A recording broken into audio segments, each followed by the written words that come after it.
नमस्कार मित्रांनो.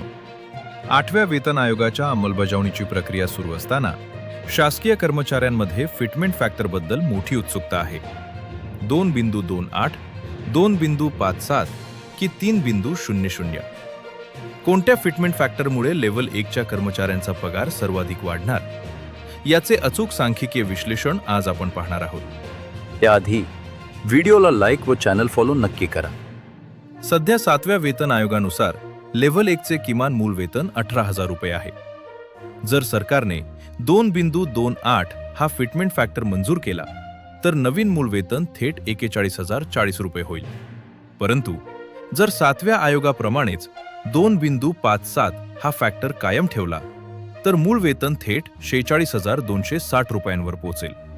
आता पाहूया तिसरी शक्यता, ज्यासाठी कर्मचारी संघटना आग्रही आहेत. जर कर्मचाऱ्यांच्या मागणीनुसार 3.00 हा फिटमेंट फॅक्टर मंजूर झाला तर किमान मूळ वेतन थेट 54,000 रुपये होईल.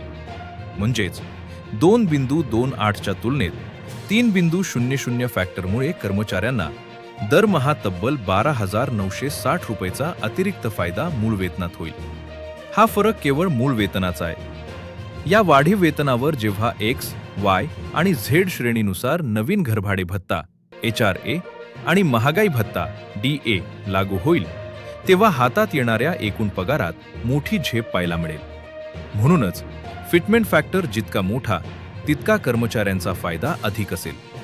सरकार या 3 आकड्यांपैकी कोणत्या अंतिम तक्त्याला मंजुरी देणार याकडे सर्वांचं लक्ष आहे.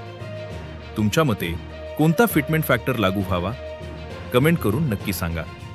8व्या वेतन आयोगाच्या अशाच अधिकृत आणि सांख्यिकीय अपडेटसाठी चॅनलला आत्ताच लाईक आणि सबस्क्राईब करा. धन्यवाद.